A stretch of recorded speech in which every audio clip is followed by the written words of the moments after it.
Hilarious Club. The podcast.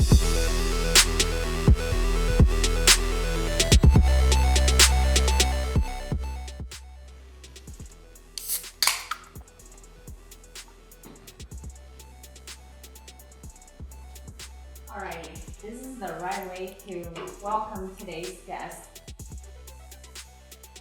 The person that I know that drinks the most beer. Lily Ma, everybody. Thank you. And Adam is preparing to have a baby. Yeah. There you go. Yeah, so I'll just take one. I don't want Sherry to kill me. Alrighty, so Lily Ma is the chief editor of Qige Guide. Can I review the company? I did already. Okay. Yeah. And Review my work, please. yes, okay, that's how she got viewers, not from comedy, but it's a roast show today, okay? So today we're very happy to have Lily Ma, and that's how we welcome her. Okay, Asahi, okay, which is like a dozen. So today we're just gonna, chill and have fun and relax. And we're really not trying to sponsor Acai. No, Asahi, please sponsor me, please. But she just likes to drink. She likes to drink, and also, you guys, this is our hilarious podcast. This is our first female guest, so we gotta celebrate, It's been a long time coming. Okay. Yeah, Today- you should do this as your first episode. I should have. Okay, I should have. The name and me. Oh, by the way, Lily Ma came up with the name of Hilarious Club. Oh, that's right. And now she gave me the best name. She has nothing better. Her comedy club is called MSG. I think it's good. I think it's good. Yeah. MSG. Yeah. So, anyways, okay, just to give you guys a little bit of introduction about today. So we're gonna talk with Lily about a lot of fun and funny things because her life is full of jokes. Yeah, her life is a joke. Yes, okay. With all the men, all the beer, all the jokes, all the comedy, and all the hard work that comes in and leaves nothing.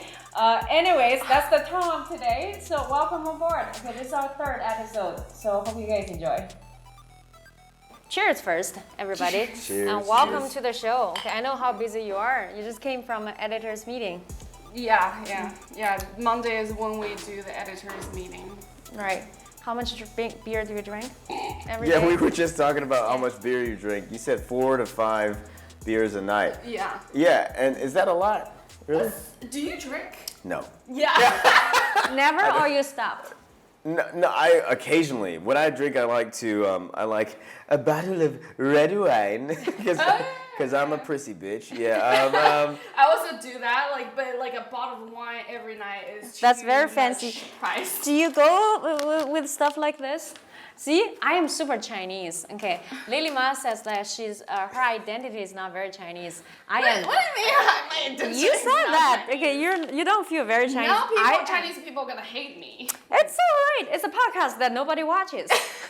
which is true. No, there's 300 people out there that are watching. I'm here for you. I am so Chinese. Okay, I went to the UK. I brought stuff like this and lasted for 1 week. And the last 2 weeks, I was feeling miserable. And this is Korean food. Not Korean. Hey, I'm from Dongbei. Korean food is all Dongbei food. It's ours. Okay. Yeah, it's true. So why do you think?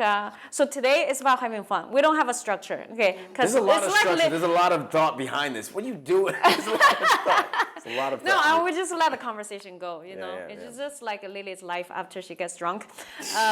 Chaos. Mine too. I remember the last time I drank. Is that yesterday? Friday night. Okay. Anyways, so how does that make you feel drinking 4 or 5? Drinking 4 or 5 beers made me feel like I'm drinking too much. Made me feel like I'm getting becoming like my dad. And I think it's kind of bad. You guys can drink together, right? No, I actually have a joke for this. Me and my dad, we both like. All right, don't review your joke. Yeah, no, it's fine. Nobody watches. Yeah, but we both like alcohol, but we both think the other person shouldn't be liking alcohol. Oh. Is that true? It is true. My dad, even though he drank like crazy, he's very Shandong on that aspect. And every time he see me drinking, even though my work is to review food, and I got like a WSET certificate. Oh. Like a legitimate like professional drinker. That's great. That's pretty cool. But my family still think I shouldn't drink. Like every time I drink, they're like, "Don't do that, please." Do you think that they At would? least don't do it outside your home. Do you think that they would feel differently if you were a man? It's very differently because that's what Shandong is like. Like my male cousins, they're encouraged to drink when they like turn even before turn 18. Really? Yeah, because like in Shandong that's like that. If you're a man, you fucking drink. I'm sorry, can we swear? You can. Okay. Nobody watches it. In Dongbei, everybody is encouraged to drink. Even women? Even women. Oh, okay. So like my grandfather started feeding us alcohol when we were 3. Oh. He just put us on his lap and at family dinner, he's like, try. And That is wild. That's wild. And also yeah. at the age of 5 or 6, we were eating at a separate table and we were drinking like champagne. Of course, cheap quality. It's called champagne, but it's actually fake. It's nothing to do with like the French wine champagne. Yeah, but there's alcohol in it. Yeah, it's very sweet. We used to drink that like at the weddings. Yeah. So that thing is for women. So what got you into drinking then? I think it's in my DNA. How old were you when you started drinking? I think I started drink a little bit when I was in high school, but like just a little bit, you know, like because we also I don't have many, and I started drinking when I was in college, I think.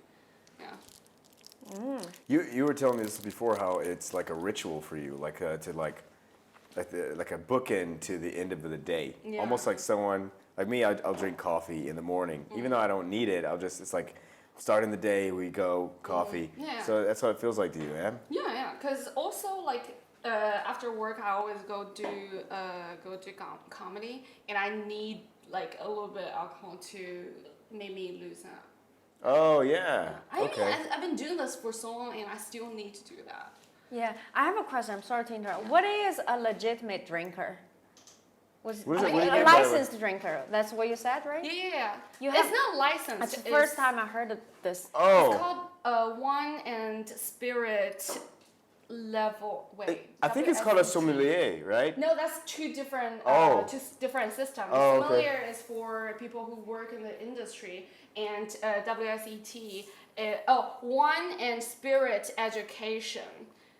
Mm-hmm. Yeah, and that's. Oh, okay. Yeah. So I misunderstood. Education, that's from UK, and you can get like I'm level 3, which is like people think it's high, but it's not high.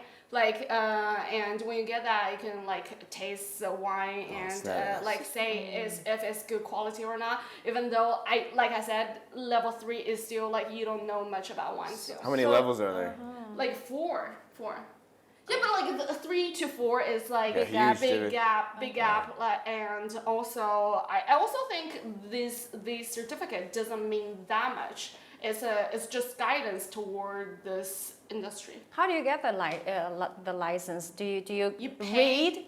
You pay. You go to do a course, and then like you take a test, and then you get. So it's like one of the yoga teachers.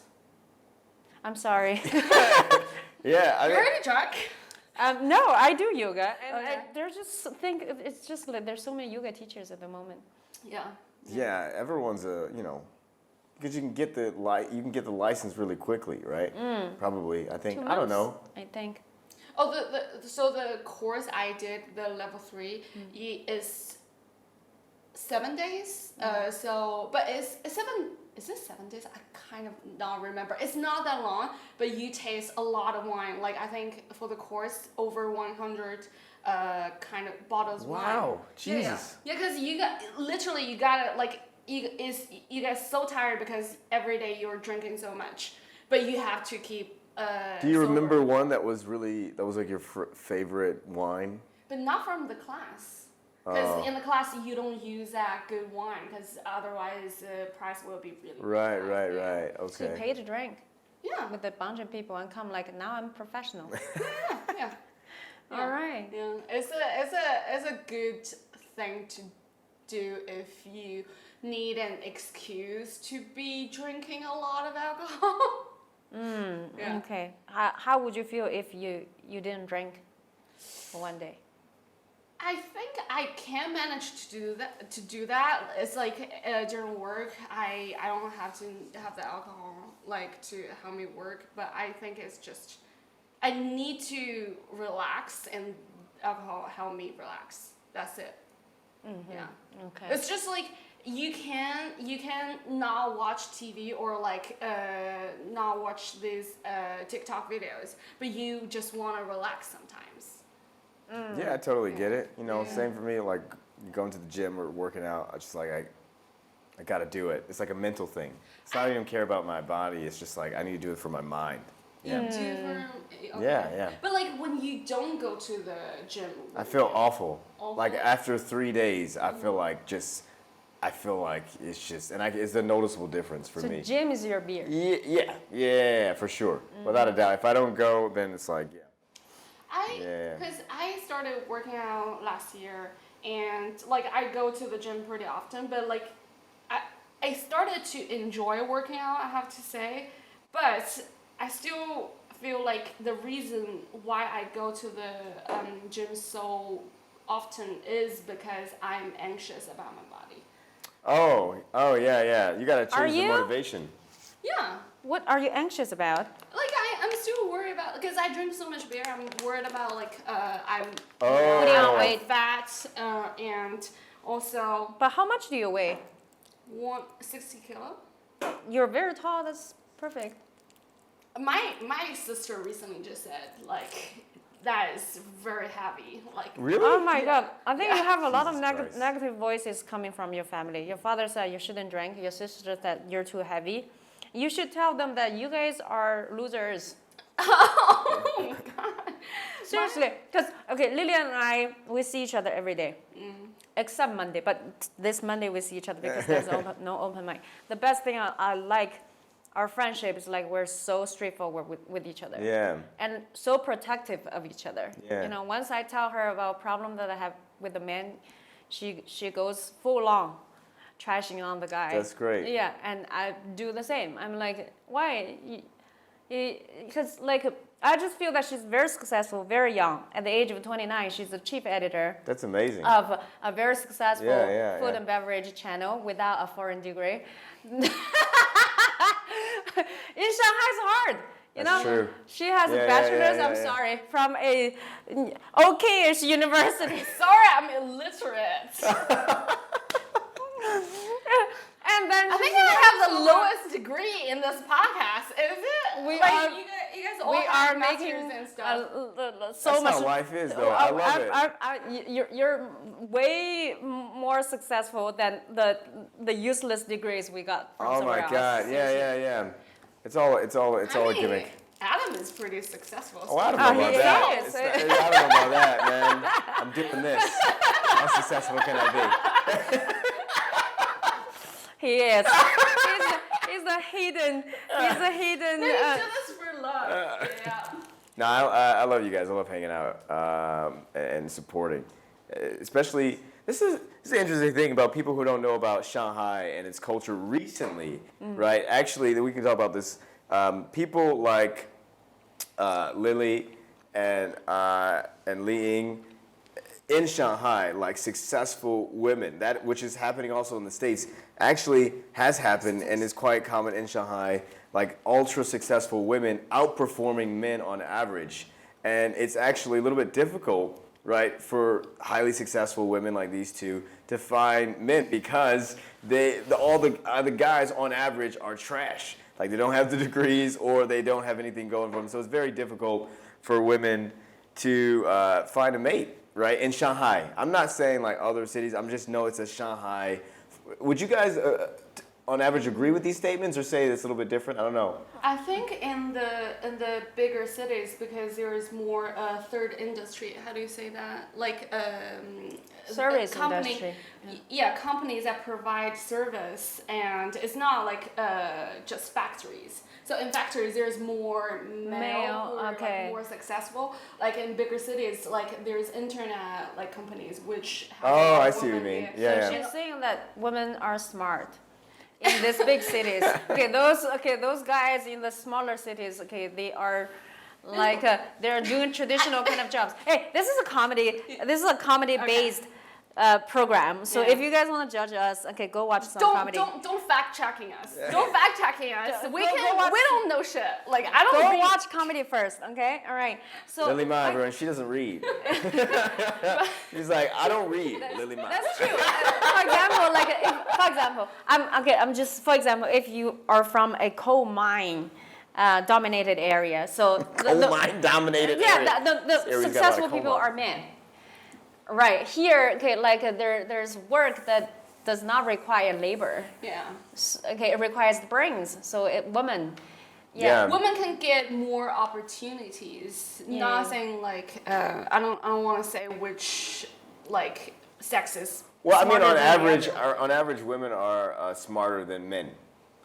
That's true. It's okay to say that. Academically, also, girls are outperforming men. Say what? In an early age, academically. Yeah, that's right. It's true. But there's still misogyny. There's still issues, a lot. especially You're people actually. I'm sorry. Go ahead. You go ahead. I was just saying people actually have a misconception about what it is in China. Like I think I went back last year and my own mom was like, "Oh, can women drive in China?" I'm like, what? It's wild, right? And then we went to a mall, and a good family friend showed my wife a mall there, like a mall in the Midwest, and she was like, "Do you guys have these malls?" And and they're like 3 times as big, and they're way better. So there's a huge misconception about like the status of women. People, I feel like in the States, believe that women are so like oppressed to the degree that they can't drive or whatever, and it's not the case. The oppression, I think, does exist here. I think misogyny and whatnot, especially in comedy, right? But I think that it's not to the degree that people who haven't been here would say. I mean, I don't know. That's just my take on it. I feel like, first of all, like what you described, that's just like not informed. That's like That's like they think China is like Arab countries or something. Well, damn. What about all the Arab countries? Like I've never been. So I don't know. But it is just legal last year or something that Arab women can take a driver's license. That's really? Recently. Oh, okay. So okay. it is true that they can drive. Well, I'm sorry. Yeah. But I do feel like a Chinese woman, we still get oppressed a lot. Like in my family, I'm still not allowed to drink. Like that's oppression. That is. Yeah. And also when you are like in high school, we have to choose between if you want to go to 文科 or 理科. Yeah. Like so 文科 is more literature and stuff. 理科 is liberal more, arts. Yeah, liberal arts. And 理科 is more STEM studies. Yeah. So and like all the girls are encouraged to go to 文科, even though you do really good at math. But people will say, but the guys do math way better. Like so, just go to the liberal arts direction, so you'll achieve better. That's really fucked. Yeah. So, do you think your whole life is fighting sexism, misogyny? I wouldn't call myself like fighting. Personally, like you have a lot of obstacles because that's in your comedy, and then like I'm surprised that you're 29 and they say they don't allow you to drink. I mean, like, who the heck are they? Yeah. My parents. Yeah, but they have no control over your life whatsoever. Yeah, that's why. Honestly, that's why I don't go back, because when I go back, I have to stop living my life. I gotta behave in a way. I can't. So when you're in their household, yeah, your father is drinking every day, and he doesn't give you any beer. I cannot imagine how much of a torture that is. Yeah. No, this is now when I say it, it sounds ridiculous. But when I go home, I would drink a beer. I would still drink, but I would hide my bottles, so my mom don't give me like a bunch of lecture. I just feel like it's easier to not let them know about my life.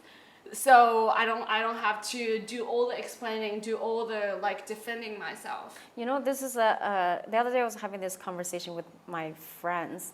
Like we are living like a very interesting life. Like we see each other more often than we talk to our family. Yeah. And then like I love my family 100% and they're very supportive. They actually basically never tell me what to do, what not to do. And then also they don't normally compare me with any other people. And I was never physically hit by my parents. Nice. So it's all good. My parents. So rare. So rare.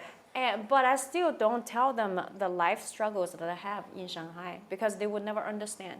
Your life's 100% different from what they could have imagined. Yeah. Like, 'cause they were like so you love them, but you cannot share your struggles. That's why people have so many mental health issues because you're uprooted from your root. Yeah. And then you're placed in this big concrete jungle. There's so much competition. And you work so much, and it's so hard to date. Yeah. And then, Dating is just where are you gonna channel your frustration, your loneliness? Yeah. You know, and where would you wanna get support? Cheers to that. Cheers. And the things that I don't drink, you know. Yeah. And Except for so, now. what do you think of Shanghai? Because you lived here after you finished your degree. Yeah. Okay, and you've been working for this company for how long? 6 years. 6 years. This is my only job. This is my first and one only job. Yeah. Wow, that is so rare. That's like a baby boomer lifestyle. Hey, that's how loyal she is. Jesus. You know, she found like a small startup and she stuck to it and then she got successful. And she was having this mindset with investing in a man as well. She invested in a man that doesn't have a home for 2 years from a long distance, and then oops, okay, nothing happens. Airing all of her business. Oh Is that all right? God. You're okay with it? All right, cool. She has no boundary. Literally, when it comes to Lily's life. yeah. Like literally, just last show on Thursday, and before I went up, she announced that I got stood up from a date. On the night, because the date was supposed to come. Why would you say that when you bring her up? Yeah, like what do you want the audience to think of me? Just feel sad? Like I'm undateable?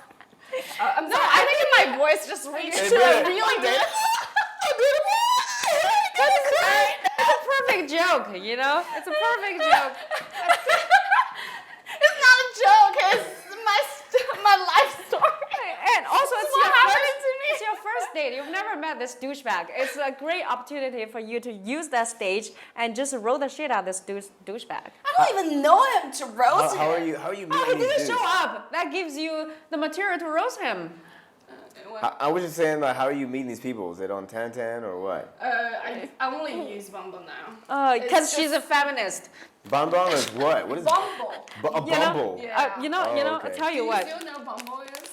I've heard of it. I don't know. Where women start the first It's like Tinder, but like women initiate. version. Yeah. Initiate the conversation. Like a man cannot talk first. On Bumble. Yeah, because the system won't allow you to talk first, and women will have to initiate like the conversation. And then they say this is a feminism, which is a bullshit. I don't know if it's feminism, but it definitely helped me to filter a lot of like people who are just weird. We're just getting in your DMs, like you don't want to talk to them. Yeah, I really feel like, cause like if you're a really horny, like eager person, you wouldn't want to use Bumble, cause you gotta wait till a woman like. A dude. If you're a dude. Yeah. If you're a dude. A lot of dudes, I don't even have to do the work. They're like, maybe, yeah. You know what's sad though? If you're a dude and you register on Bumble and then, months go Just by wait. and no one's reaching out to you. There's this great joke, like Casey James Salingo. Like I highly recommend this guy. I think he's really funny. He has this joke about like he's been using Bumble. Like the girls talk first on this app, allegedly. yes. Funny. Yeah. That's funny. Yeah. You know, also this kind of joke would never land in a Chinese crowd. Oh, yeah, probably not. That's just the joke is just one word, allegedly. And then like half the Chinese audience wouldn't understand the word allegedly. Let's not be so anti-China. Yeah. Like on this podcast. Viewers. It depends on the crowd, right? Yeah, it But I depends think on the crowd. concept. There's a lot of women Sure. using Bumble, to be honest. Like even people who don't speak English that much, they are using Bumble. Yeah. Yeah. Yeah, because people think this is a good system. Yeah. There's a lot of Chinese people using Bumble too. Oh my god, I'm so angry with everything at the moment. I'm not, man, dating apps so strict. I always compare us as a species to like other species, like what we have to do as a mate. Like, like other species, they'll do some crazy stuff like scream or like show their feathers. And it's like, we humans have tried to like, complicate it, right, with all these apps or whatever. But like a dude's got to do something to do a dance or whatever. And then women, on the other hand, are doing their thing. And I just always think of it from that. So it's like, it feels like from Bumble, a guy has no opportunity to do the thing that's going to attract him, right? Attract his partner. But you have profiles. So it's just a picture. But if you're a butt ugly ass dude. You can write stuff on your. What if you don't know how to write? Well, I'm sorry. I just don't think. I don't think like it literally is very attractive to a lot of people. Right, I know, right? Yeah. You gotta have some basic. But what if you're a dude and like, all right, it just whatever. It doesn't matter. There's a lot of other apps for dudes. Right. So it doesn't matter. I wonder what we do right on your On Bumble? If you have one.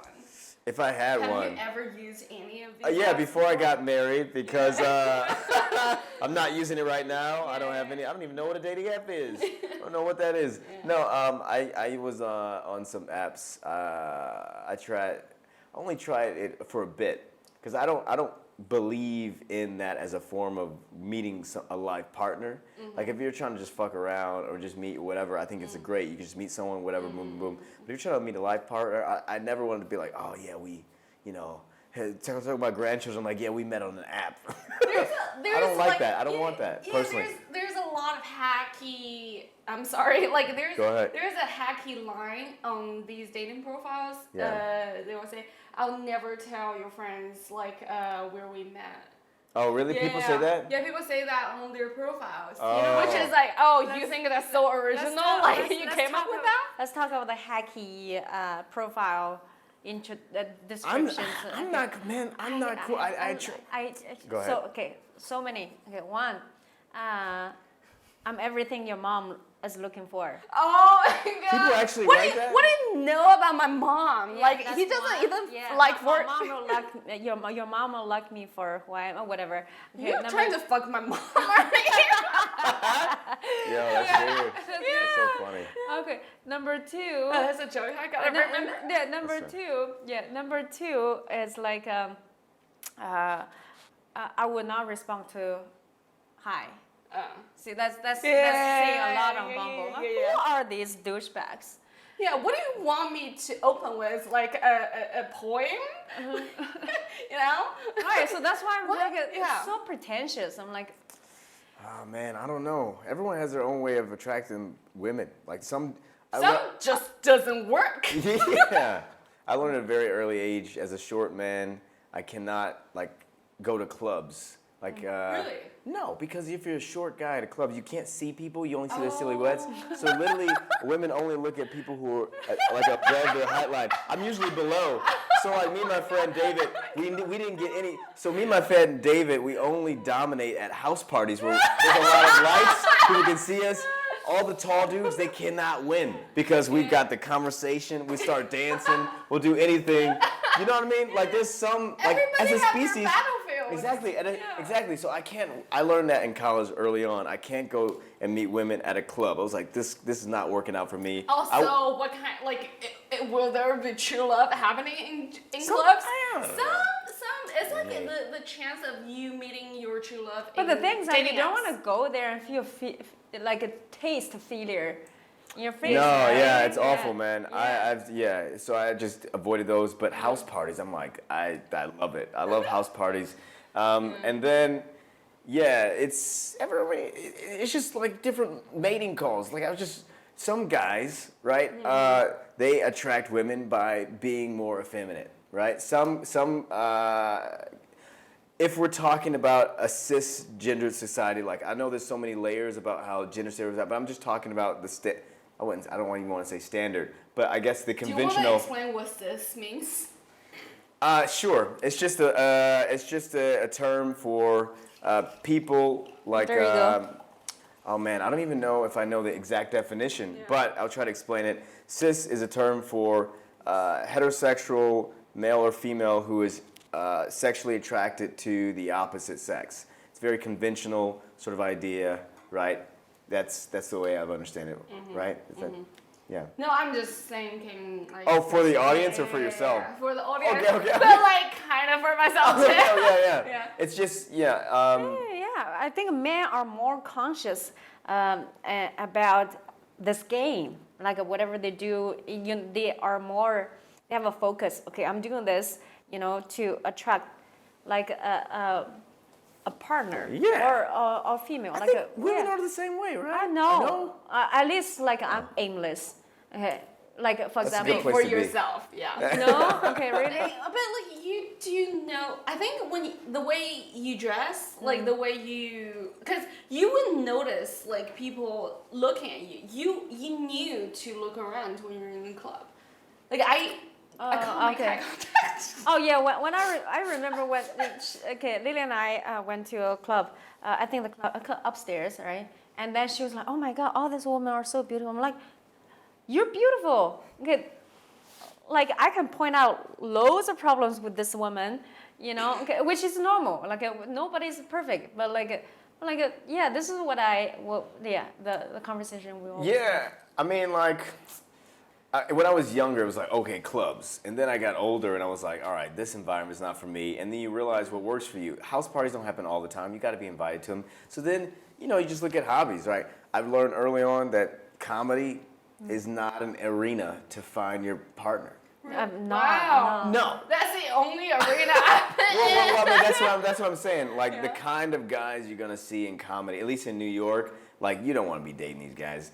And I'm one of it's yes, I get. But I mean, if you're in the New York comedy scene, like on average, it's that's how it. But I understand love happens in a place where you do it most. But I think the comedy scene in Shanghai is a bit way different than New York. Way different. So maybe a lot of people, men who do comedy in Shanghai are doing it part-time, so they have like some stable job, and so they're doing it part-time. So, but still like so that is a massive difference. I think a lot of people who are doing comedy in New York, which is where you want to do it if you want to become good, they're doing that and they don't have a job, like a stable job, right? So but I found that a hobby is a nice arena, right? To find someone like if you have any other hobbies that you enjoy, right? So, Lily Ma, please tell us your other hobbies.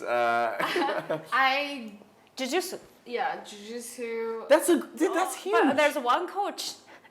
It's a coach, but all the other people I'm not trying to fuck my coach. Okay. Jeez, you're like, if you're gonna fuck your jiu-jitsu classmates, fuck the best one, just go to your coach.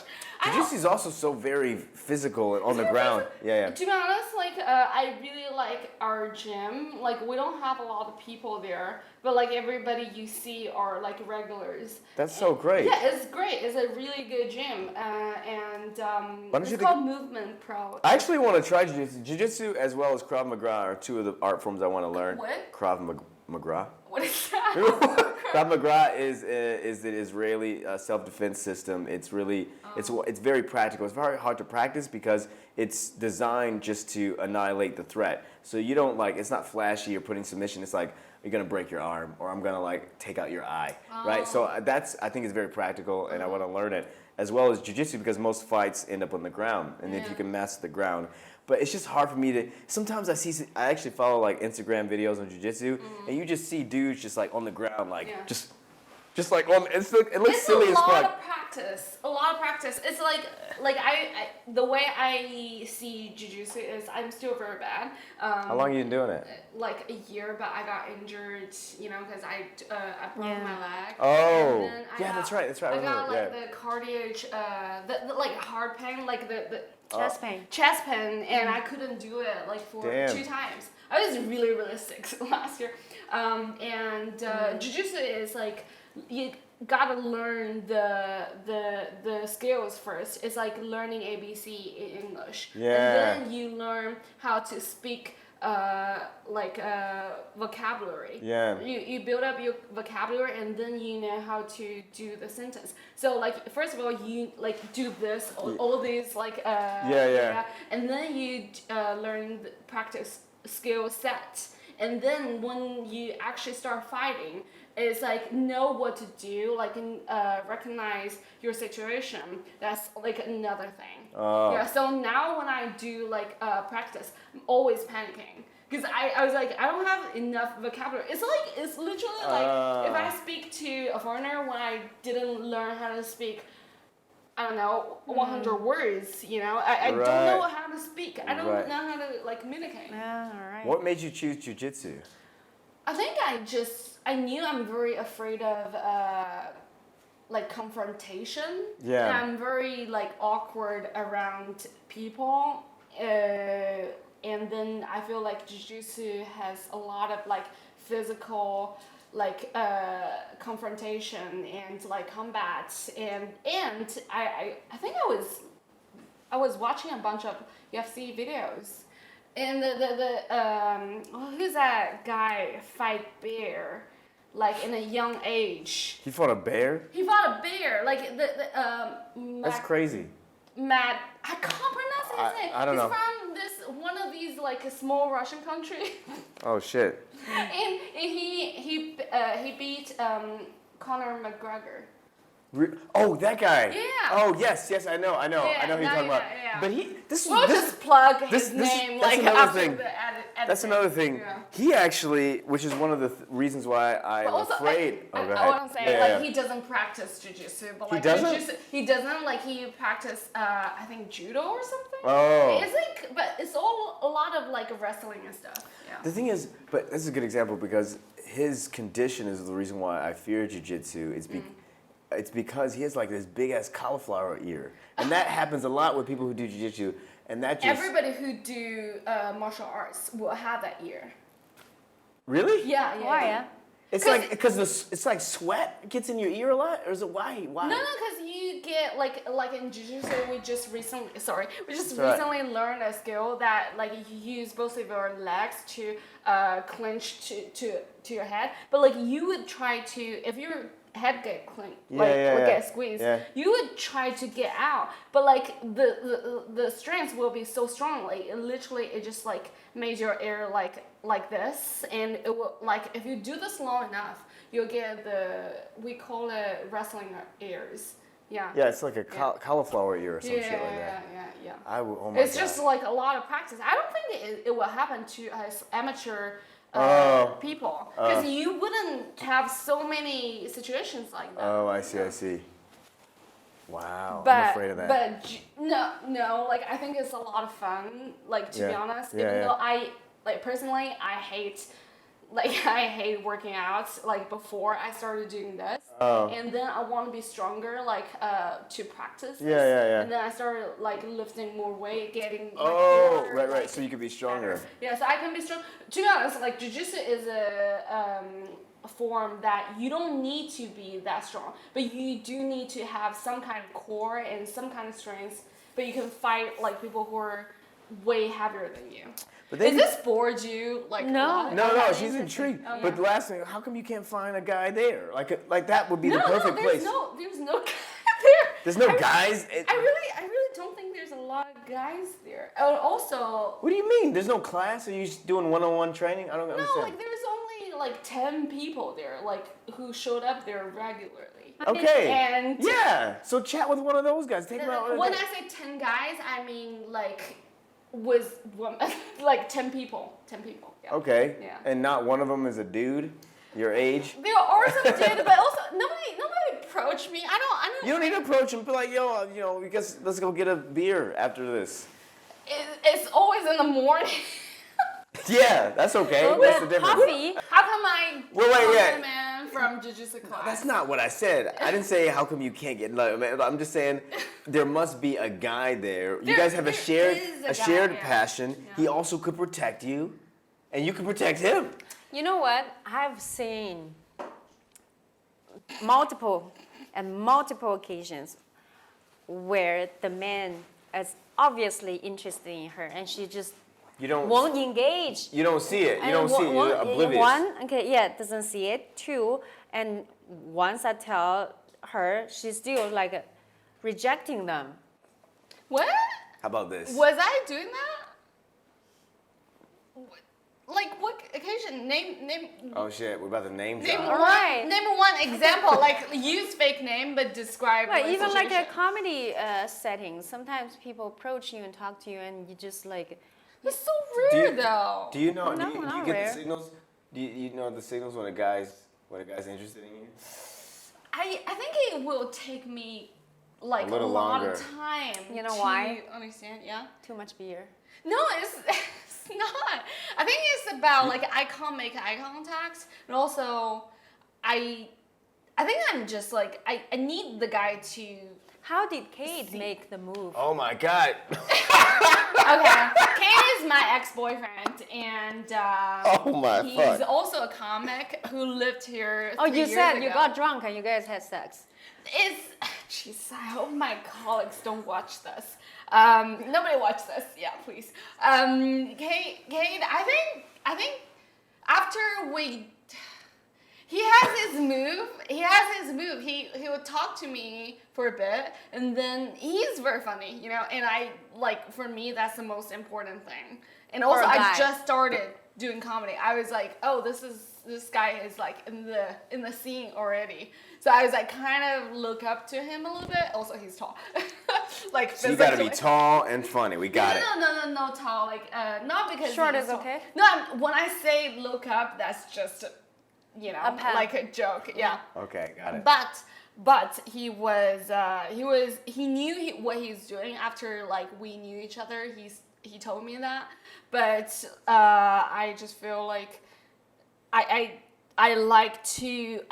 just like people who are funny. I think that's the most important. That's why I'm not like engaging with any jujitsu guy, even though Yeah, they're probably not that funny. Even though nobody approached me at all. Like I couldn't pick up the signals. I just feel like Do you think a guy has to approach you? Otherwise, or like, have I ever liked somebody so Yeah, much you that could I just approached them? go up to you could just go up and be like, yo, I'm Lily Ma, come here. I think I would come here. Just come here. A guy would be like, okay, yeah. Or if a guy comes up to me and he's like, hi, that means he's into you.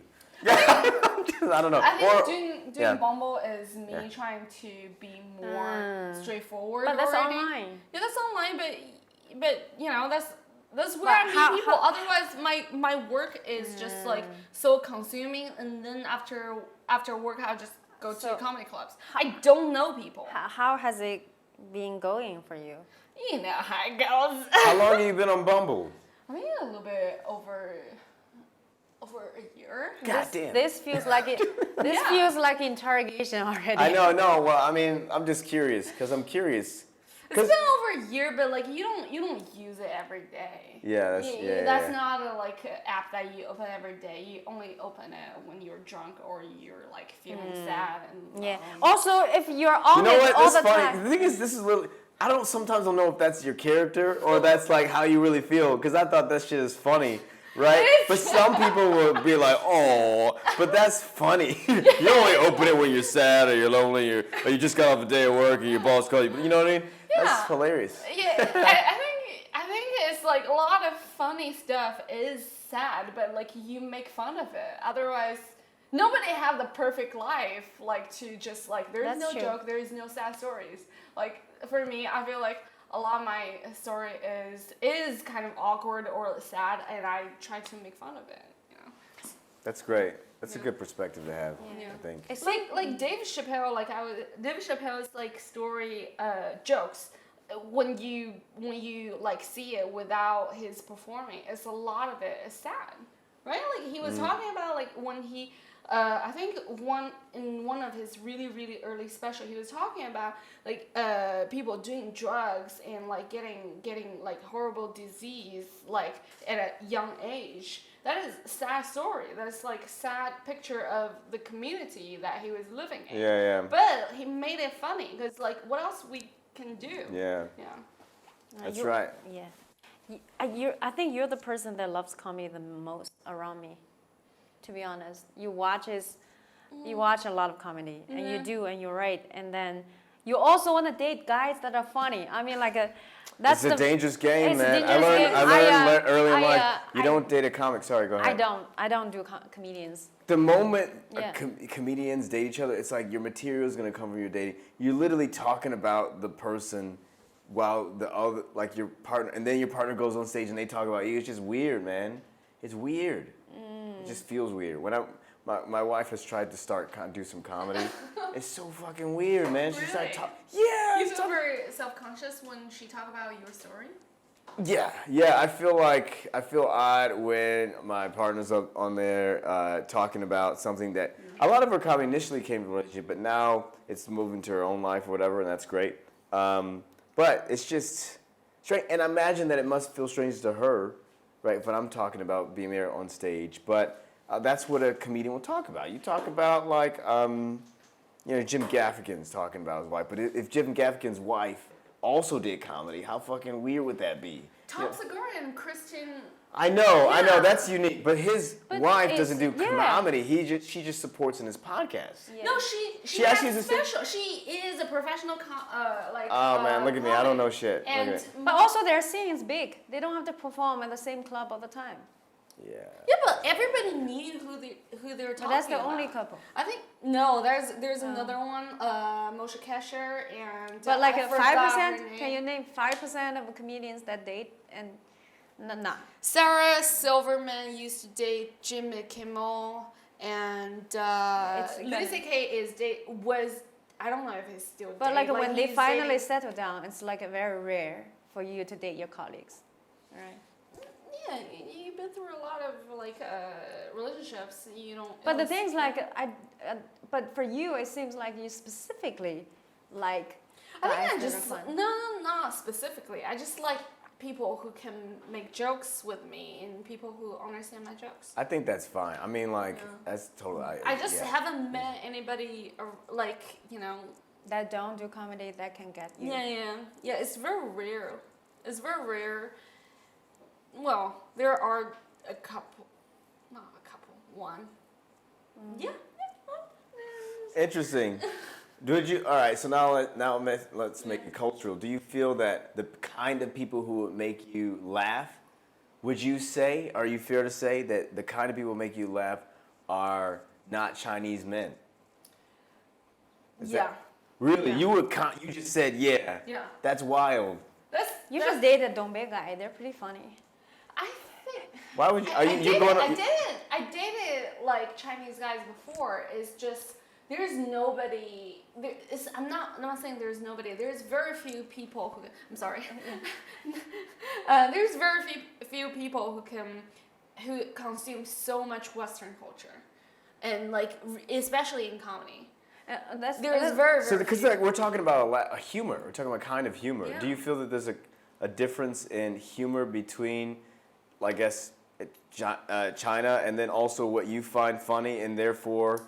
You do Chinese comedy and English comedy. Yeah, I'm asking you though. I'm not the guest here. I'm asking you because especially when it comes to like, because you're saying a funny guy is the most important thing. Yeah. But then now I'm trying to see, okay, what makes you laugh? Is that kind of humor? Is there somebody who's Chinese who could provide that, or is that distinctly because there's different kinds of humor, right? To be honest, it's very few, like very, very few people who understand English humor at a level that we understand it, because we do this every day. Well, this is like have in my life. And I really feel like a lot of people, Chinese people who are funny, there's a lot of people I find funny, but I think of jokes in English.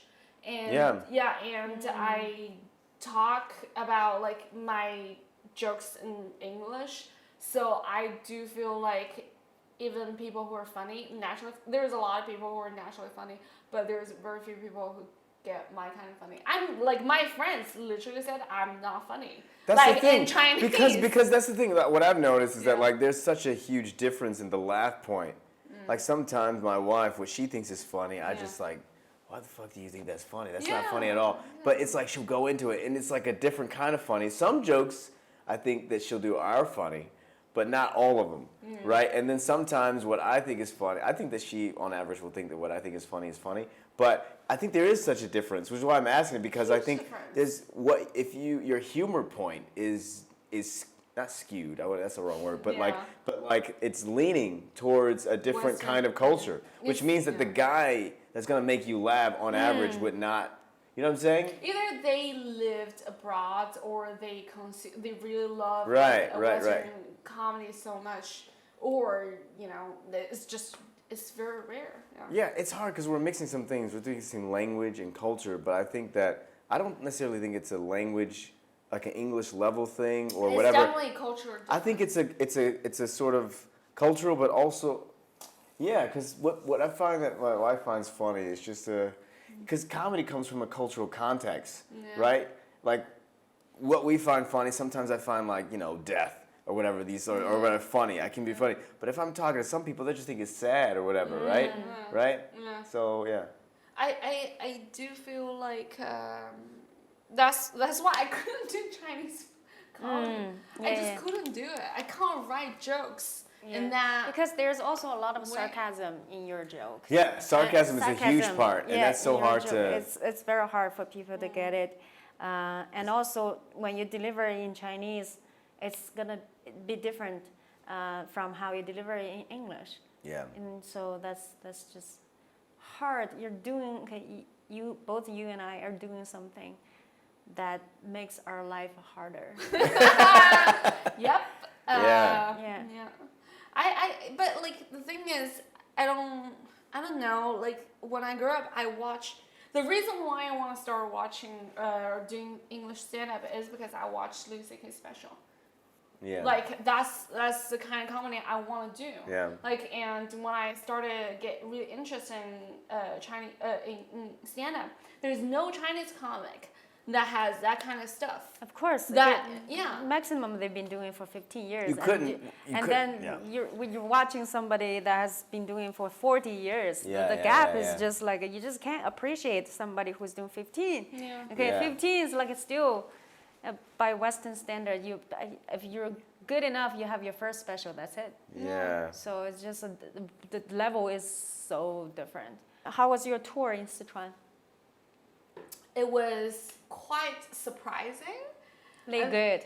I mean, it's Surprisingly good. Surprising. I think I probably never think my set is that good because I always notice like things I could do better. Like when I did the last, because I did Chengdu first, 2 shows, and then Chongqing. And when I did Chongqing, I was after the set, I just feel like that's okay, But like people tell me that's so, like you kill it. But in my mind, that's not killing because I've seen professionals kill it. Yeah, I was like, that's not good. Was that your best set ever? No, Okay. I don't think. Honestly, also, if you ask me what's my best set, I can't find you one. Okay. There's no one that I think is the best. You were telling me Spicy last week was pretty good. It's pretty good, but like I did new jokes, and also the first one, I knew the audience was really, really hyped up. I think my energy level matched with their level. Okay. Yeah, and so that's really good. There's so many elements when it comes to killing and like delivering a good set, Yeah. What's your experience like doing like spicy? Oh, I think it's they're quite riled up. They're a pretty nice audience, especially at the new venue. Yeah. I think it's It's hard to know because they're not there for me. They're there for Nora usually, right, or an average. But they still are quite positive. You know, it's not like you're going into an open mic set or bar set. But I started in New York, and I actually like the challenge of trying to do comedy against like a coffee machine, right, or like some noise in the background. I think I go there. It's a lot of people. I think there's naturally nerves whenever you perform, but it's just, to me, it feels very easy, and I have a lot of fun, and you need those, but I also like the struggle. I think you learn a lot from the struggle. Yeah, you need to have, you need to feel like, I worked for this. I worked for your response, rather than, oh, you guys are just being really nice. You can, I literally go on sometimes on a night there, you go on stage, and literally you just, you don't say anything, you just move, or you smile, and people are like, you know what I mean? Like, but if it's some other places, like you've got to make a joke. I can't tell the strength of a joke in that room. Yeah. You know what I mean? Yeah. And so when I'm trying to build material and like figure out, oh, what can be a closing joke, what can be a middle joke, what can be an opener, I can't tell. Because they will laugh at things that you didn't find funny. It can just be your mistake. Yeah, but it's not a place that you feel like you proved yourself. But I'm thankful for it because it's a different sort of challenge. The challenge there is on volume, right? Because there's a lot of people there. So that's a different kind of nerves. You mean like you find challenge to be loud? well, no. I mean like. I was like, that's easy peasy for me. It's like if you were on a stadium, right? Yeah. More often you can do like train jokes there, and the stadium will uproar, whatever. It's gonna be easy, but. So that's a different sort of anxiety. Yeah. The anxiety you get there is because, oh, there's a lot of people here, right? But the anxiety that I get in a smaller room is not about the number of people. It's more about the strength of the joke. So I feel like it's just a little different for me. Yeah. I feel like the first time I did, I think after they got a new venue, like the first time at the theater place, and this first time I did that big of a room. It's 200 people, right? And it's a theater. And I was so scared. I don't know how to move or talk. Like, it is really, really different than the room we do usually. We did like 200 people at a place before they used. That was last year, right after COVID, I think. Was I there? You were. Yeah, you forgot, I guess. Yeah. 200 people shows, nothing Too a big, much of that. not a big deal for Too much Lily. of Sahi, and I really, my memory works in a really weird way. I only remember the bad parts. I only remember the bad part, so I go back and revisit and think like how I can make this better. Like, and I don't really remember a lot of like good stuff or just happy. I do remember some happy stuff, but just like I prefer to remember like my mistakes. Okay. Yeah. How do the mistakes make you feel then? Terrible, but you know, I it's like I will just remember this, and so I don't make those same mistakes again. All right. Will you watch your old sets? I tried to, because I knew I don't do much on stage, like physically. Oh, physically. Yeah, You don't physically. have to. But I do feel like it really helps out. Like it really helps. Depends on what you want to do in your comedy, what kind of comedian you want to be, you know. Yeah. Yeah. I do wanna be more, because when I'm on stage, I'm always like this. Yeah. Like Most of the time. always. Most of the I time. have a question. Yeah. Do you plan to have eye contact with the audience? I cannot. Or do you, because like, do you think like looking at them, because we all want to improve ourselves. Yeah. But is that like looking at the audience does not make your whole performance better? Or I think doesn't I don't- affect you much?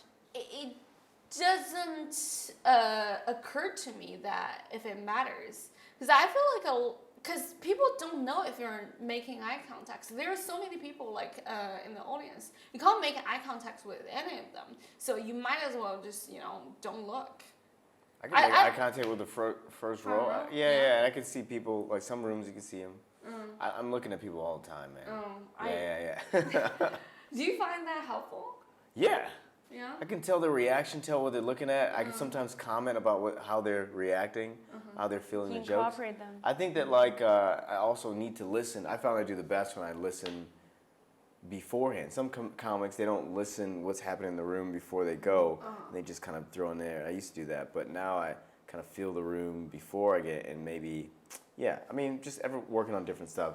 But I can't improv. I just like, I'm thinking about like how this joke made them feel or just some reactions. I don't know. I think I'm reaching to a point where I realize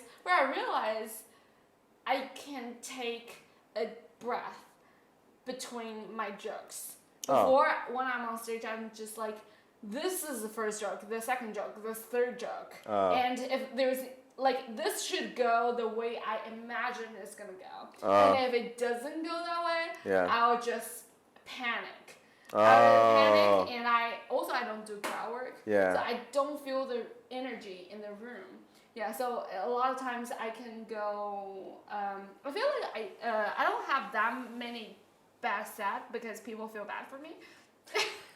No, your jokes are good. Your jokes are good, But also I knew I have the advantage of like my persona on stage, like, or just I generally make people feel like I'm inferior than them, like, so they don't judge me that much on stage. Do you enjoy having that persona?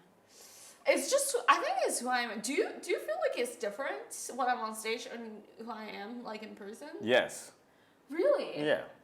How do you feel like me on stage? Well, I feel like in person right now, even right now, you're just more open. You're talkative, right? Obviously, you're talking on stage, but I think the physicality is different, right? You're more enclosed. I feel like you're a little bit open more now when I'm looking at that. I feel like you're talking to me. Right, so you're feeding off of my body language, whatever. But here, like, you literally saying like some, and I think I've seen some sets where you actually are feeding off the audience and you're listening, you're looking at people, you're talking to them a bit. But it's just a different engagement. Honestly, I'm not my same self on stage. No way. I feel your like energy is way higher on stage. Yeah. Oh yeah, I think so. I think, by the way, I think you're really, really likable on stage. Yeah, in real life, I'm not likable. No, that's not what I said. No, to be honest, I feel like sometimes you're a little bit, I don't know if I should talk to you or not. In real life? Up on stage. I know, yeah. I don't know if you're in a bad mood or something. Well, that's what I said. Like, I can tell your emotion, off stage. Yeah, honestly, I'm not naturally a funny person. Like, this is all practice. Me either, yeah. I think both of you guys are naturally funny. No fucking way. It's all trained, man. I tell you, like in high school, I was like the stick up his ass guy, title seeker who was only focused on politics, whatever. But I don't understand why people always compare themselves to high school. No, it's just like your formative years in life. Your brain's still developing. Like, it's an important part. It's like the shit that happens to you from 1 and 5 pretty much dictates how your behavior. And then high school, you're still developing, maturing. It's just that, you know, some of your favorite films in life are just the films that you liked when you were in high school. But it's like a really, But the thing is, a lot of people are late bloomers and not just in sex. Like high school, they're, like when I look at my high school classmates, and look at them now, completely different. I cannot, me at high school and now, very different. Fair enough. But also, I think we're talking about who we actually, like when we're relaxed, what kind of person we are. Yeah. Like when I'm with my Chinese, like I have this really, really close friend who doesn't care about comedy. She's literally like my best friend. She never comes to comedy set. Yeah, and she said I'm not funny. Like when I'm with her, like she thinks I'm kind of ridiculous, but she doesn't think I'm funny. I think that's what we're talking about. Like we made ourselves funny. Yeah. So if you do those work. personality because tests. It's work. Because after doing it for a few years, it's work already. It's work. It is work. You don't. Your jokes are. You've done this for 5 years and you have 45 minutes of material. That's like it's not like every day is a joke. So of course you're not funny in life. You have like 24 hours. Maybe you have 5 minutes of moments of being funny. I think it's different thing we're talking about. We're talking about doing this professionally. Like, I think being funny on stage is very different than being funny in real life. Yeah, like, but when your friend said you're not funny, it's normal. Because, you know, you're not trying to tell jokes. And I hate people that are comedians, they're funny on stage and off stage they're carrying the same charisma that they talk. That's why. Oh, I like that. That's why I don't date comedians. Like, cut the fuck off. Be a normal person. Why are you friends with them? Because you're not trying to be funny. I try. Okay, maybe I just don't think that's funny. Okay, that's why. Yeah, I don't like comedians that have following the same rhythm they have on stage and tell those lame jokes in real life. I'm like, sorry, I've been telling the lame jokes. No, you don't even notice. yeah. So especially when it's a guy, it's just like I don't know why. Especially when it's a guy, it's like I don't know. Maybe that's their defense mechanism. You haven't met really good comics. Well, okay, I've met people that are, you know. Oh shit! Don't cut. Like don't. No, I mean like a lot of people are gonna hate me. And also, like, even if you're a famous comedian, if you're off stage, you're still trying to be funny. I just don't have respect for you. I feel you. Yeah. Really? Yeah. Wow. Okay, unless you're naturally funny. But if you're trying to do the same stuff you're doing on I think stage. trying is annoying. Trying is like, oh, I need. It's not. I It's need like you to. it's like apart from jokes, you have nothing to deliver. Yeah. That's okay. That's. I think I get the difference. Yeah. I'm saying like people who are like who can just like squeeze in some jokes when we having a normal conversation, like still make this conversation fun. What you were talking about is like this person tried to be so much fun that make this conversation about him. No, they're trying to use the joke structure in everyday life. That's what wild. that's what I do not like about. You can't have a real conversation. Yeah. Yes. But I have so many friends that don't do comedy. When you're with them, you're natural. You're being you. Yeah. And then something happens. Do you laugh when you talk with them? I do. I do. That is, like, but they are being not. funny. Yeah, they're just naturally funny. Yeah, you're naturally But trying, I'm talking about comics that applying theory of comedy. In a real life situation and trying to be funny and even like talking in their like a stage presence and stuff cut the fuck off. Okay, apart from jokes, you have nothing. You know, no good body, no nothing. I'm just like like Lane's talking about one I think person. it's mostly about like have no good body. Yeah, I mean like that's why I don't. It's mostly because the comics don't have great body. Like most comics It's don't hard to have a work. good body when you stay up until 12 a.m. or like, you know, it's hard.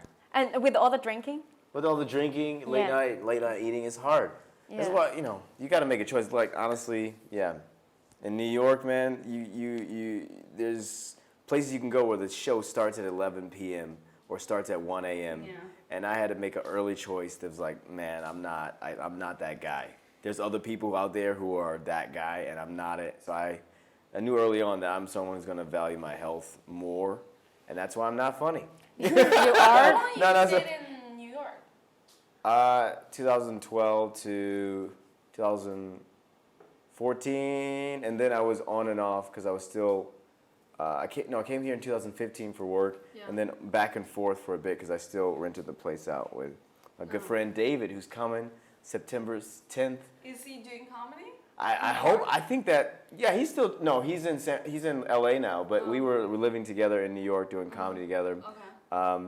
And you'll meet him September 10th. Ideally, hopefully maybe he'll be on the podcast. I don't know. We'll see. But he's a funny guy. Yeah, that'd because be nice to have him. but let's book him. You don't even know this guy. Why are you booking him? Because I this know guy. him. Yeah, because he also books people, not just me. Yeah. But but just he can maybe I come don't to know the why show. I got so mad. Like, why you booking him? Like, it's like this person you don't know. Like, you don't even know this person, and you want to book him. And I came here like on the third episode, and I'm your best friend, and I came paying for this podcast. I just want to know the threshold of getting on this show is really low. Yeah, that's true. Okay, I have this question. Why are you so crazy about comedy? Because I think, personally, I think being so crazy about comedy is dangerous. It's dangerous, okay? Life is dangerous. Yeah, You can fall in love with some person and then like That's not really heartbroken. answering her question, but that is a fact. Life is dangerous. Yeah. Someone asks you, You can just can't be walking on the respond that street way. and then. Why are you like that? Okay, Yeah, whatever. she's putting herself in your shoes. Yeah, right, exactly. I'm sorry, like. Yeah, Go on. I think being crazy about comedy is dangerous. Okay, the lifestyle. I mean, like if you wanna do it professionally, I mean, not here, but somewhere else, it's crazy. I don't think I love comedy that much. I like performing. Yeah, if I could dance, sing, model, I wouldn't do comedy. Like, and also I wouldn't. Self-esteem. No, I also wouldn't do it if I wasn't in Shanghai. Oh yeah. Yeah. I mean, where else would you do it? I Every mean, other like, if I city li- in China is not that great. Yeah. Yeah. Okay, but if I live, let's say, by the beach, I wouldn't have the mood to go to a comedy club and do comedy and write jokes. Okay, I would Yeah, just because lay you're down by the the beach. There's nothing Yeah, depressing. Right. You got no Right. comedy. Right. You need- yeah, Okay. you- All need this. some- That's Depressing. why LA comedy sucks. Exactly. Yeah, Mm. I agree. Right. Yeah. So, yeah. So like a comedy is like is a big city kind of. It comes out of loneliness, sadness. Yeah, you what's know, that tragedy, axioms like? yeah. Tragedy plus time equals comedy or comedy. Right. Yeah, So you then, need- so that's why like I don't want to be so crazy about it. I don't want my life to be just happy. I think it lacks a depth if you don't have comparison. Like if you never seen the color black, how do you know what is like real white? I'm telling you, Lily Ma, Yeah. Li Ying has seen the color black. Not with me. but she has seen it. But Lily hasn't seen any color black. Like, she's always in the white. Hey, well, you know. No, I'm talking about like I really feel like having struggle is normal in life, and like happiness. To be honest, like Is a this lot an of people Asian say- woman thing? I think A lot of people, it's a an lot of Asian say- woman thing. Asian women Wait, want their life to be hard. No. When you grew up, like there's a lot of people say like just be happy, right? No, No? I grew up on a farm. People are naturally happy. We don't teach each other. Do you hear that saying? Just be happy. I just want to be happy. Like Everyone goes to that, yeah. Like, what are you trying to do in life to be happy and whatnot? Yeah. No, we tried when we were young. We tried to be full. Yeah, she grew up on the farm. You can't. Yeah, she's on okay. fire. I think I thought about it because like when I just started in college, one of my friends, like he's older and he was saying just be happy, you know, that's the most important thing.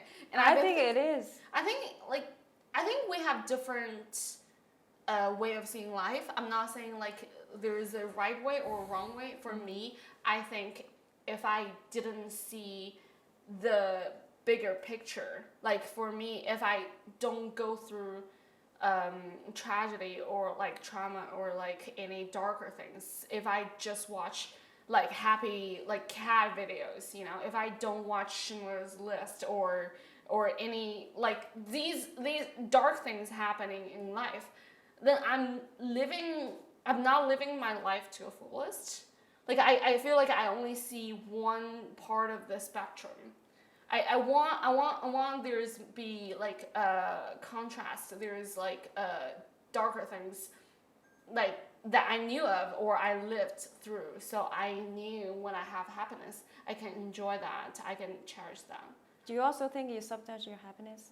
I don't sabotage my happiness. I just don't get them. I think happiness. This is what. Okay, how do you find yourself like most happy? No, I'm just thinking like when you were having a happy moment, you just do something deliberately to sabotage it. No, I don't. Like the shirt thing. Oh, come on. Are you going to just put her business out there? She's gonna put her business. Like No, okay, it's an insider joke. I know. It's an insider joke. So I'm just like, since we're getting there. No, I didn't. I don't think that she was intentionally trying to sabotage the No, moment. that's me trying to She make was it better. She was just being herself. I was offering like good stuff. All right. No, I just think we have a lot of levels, you know. Yeah, a lot of those. Like, what do you find you're the most happy? That's why I asked. Because we value happiness different, I think. When I don't have troubles, you know, when I don't have things to worry about, I'm most happy. But that's a situation. Yeah, That's a but state. I like that state. You know, Yeah. I just cause like prior to last year, my life was pretty much like that. And even though there are incidents here and there, they're temporary. So once I get over or forget about it, like that state. For me, happiness is a state. It's not just like one, like a particular thing because nothing lasts forever. So I like a peaceful mind, and I have nothing to worry about. You know, no financial, no mental stress.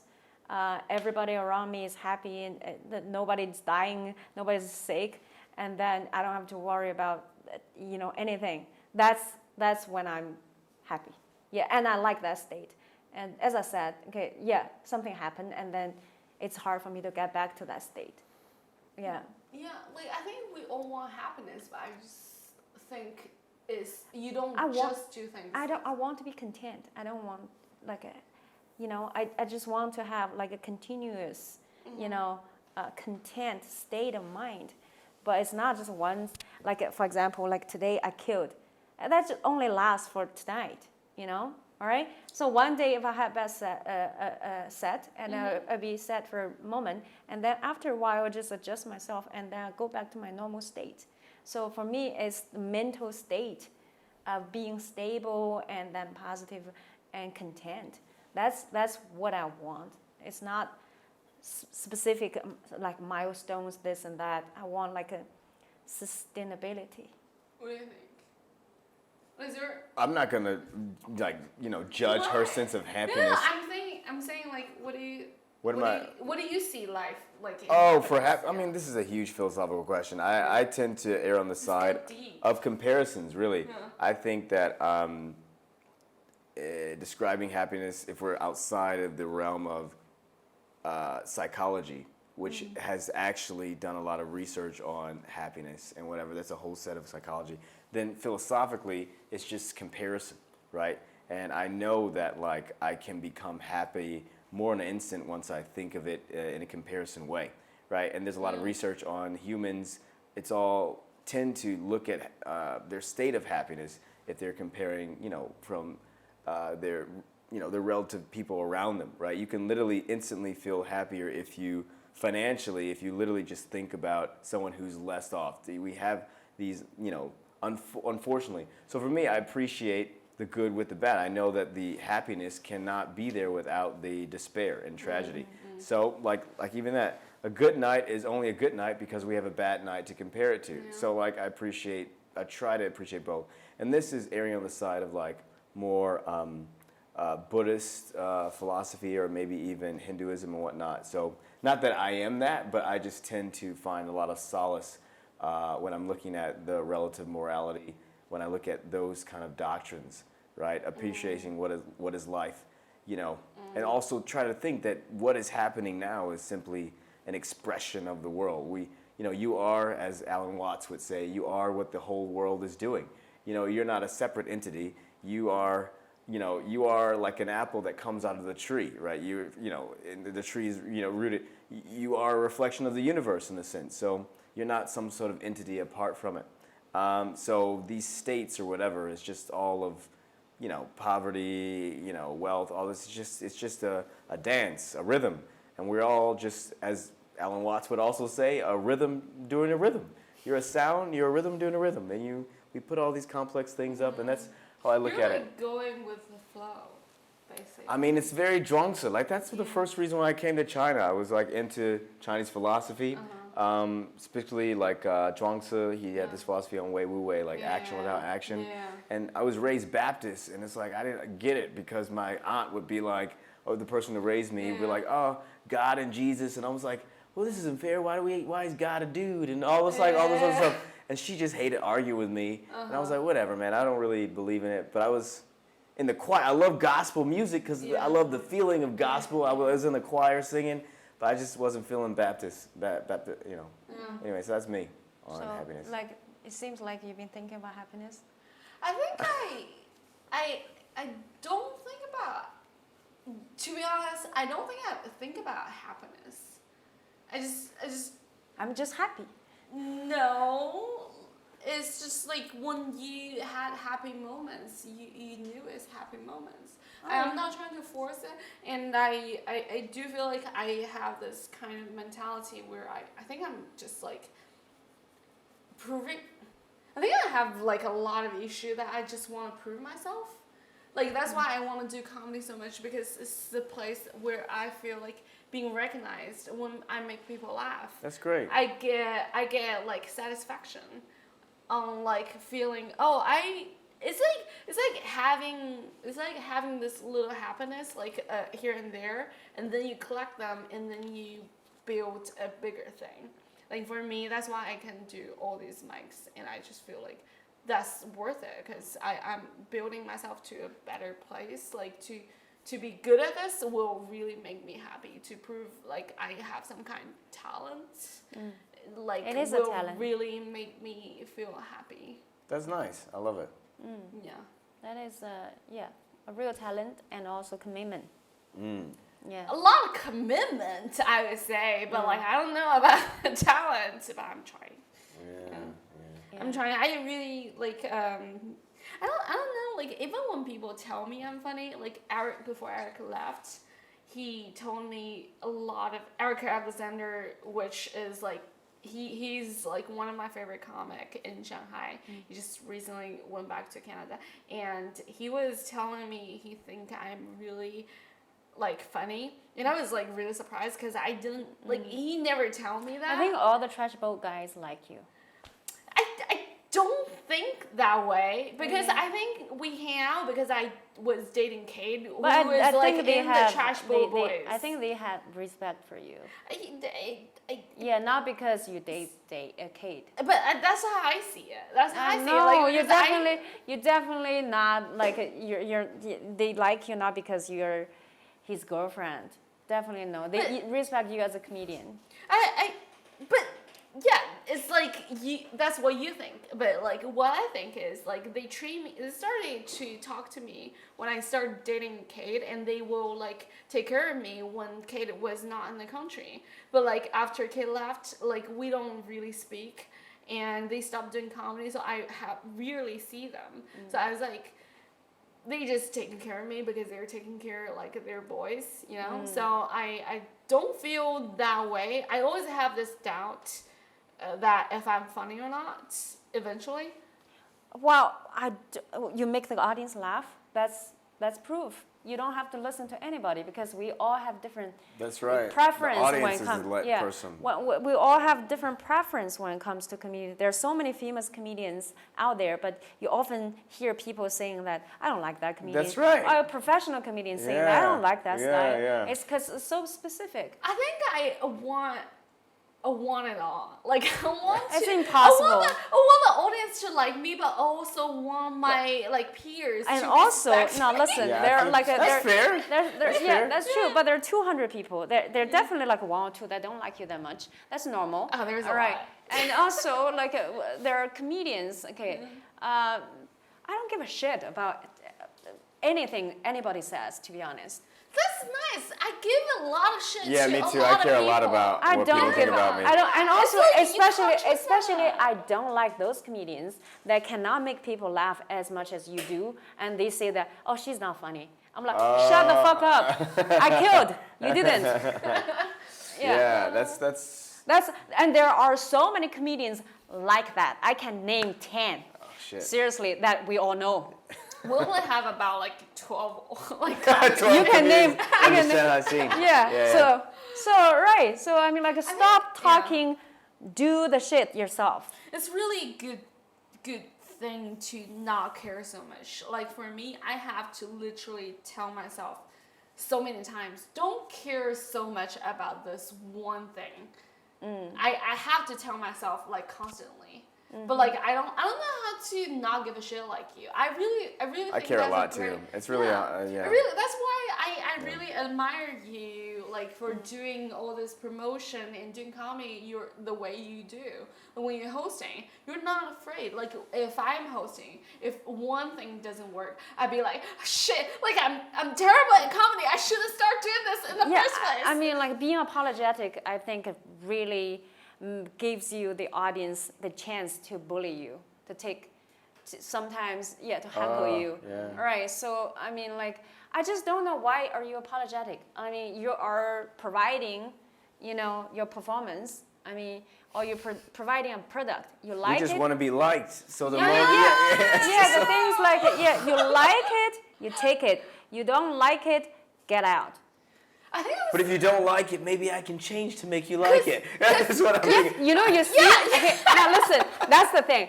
Here, when I'm working or doing comedy, I'm like that. But when I'm in a personal relationship, especially when it comes to a romantic relationship, I try to change the person. But when I'm doing comedy, I don't give a shit because I don't go home with you. Yeah.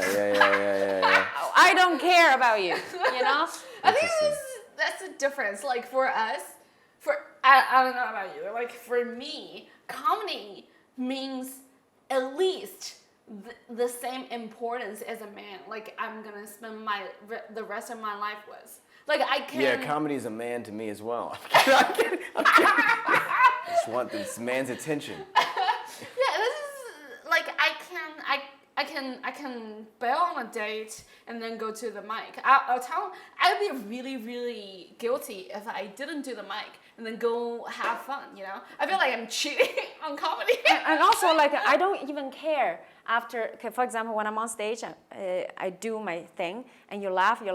And I don't care off stage you come to me and you say you like me. I don't give a shit.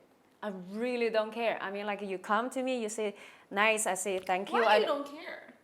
Why don't care when people say they like you? I mean, that's very nice of you. But if you don't say it, I wouldn't care. If you say it, because I already made you laugh, okay? And then if you come to me and you say that, okay, that's very nice, you're a nice person. But if you don't say that, I don't give a shit. I mean, like, it's like, for example, at my workplace, I do my work and my students are happy and I'm happy, I get paid. That's it. I don't, what else do I need? You're not invested in a way that we invested in it. Which is I think good. she's super invested, is it? Maybe you just mean in a different way. I see. Emotionally, you don't invest like the way we invested in it. I don't know. I it's hard for me to make that myself, statement. Because I feel like she's super invested. She is. Like, she's doing all this work promoting and stuff. Like, so, like, when I promote for the comedy MSG, still, I think is a good name for a comedy club.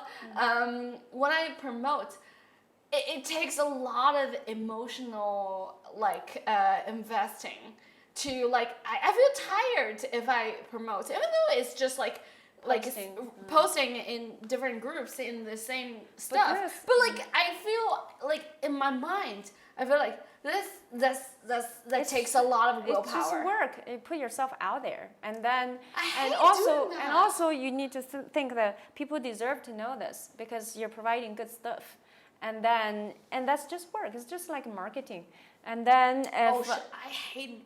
Do you like marketing for yourself? No. And also, I'm not marketing for myself. Okay, I'm just like because when I'm promoting, I have a goal. I need to get a full room. That's the only thing. If I don't get a full room, I just feel that I am not doing a good job, and I failed the comedians. Okay, because like everybody is doing this for free, and then if I get like 10 people, it's not satisfying for them. Yeah. And also myself too. It's a different kind of pressure. That's huge.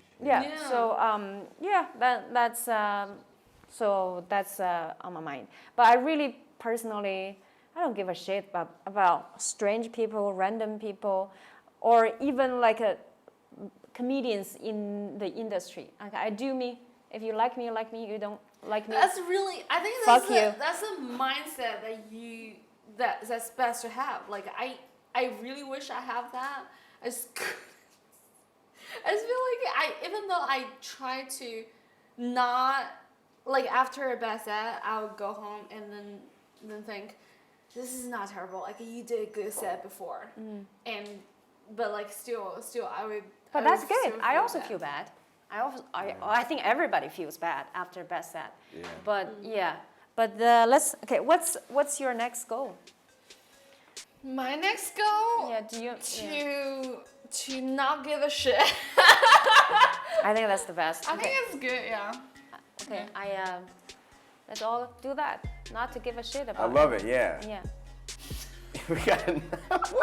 Yeah. What? I don't know. It's like we say that, but like, can we do it? I don't know. Yeah. But it's a goal. It's a goal. Goal means that you gotta work for it. Yeah. All right. Okay. Lily Ma, thank you, everybody. Thanks for having me. Thank you.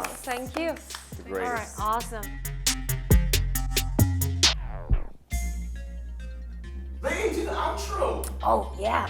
Guys, thank you for watching and listening.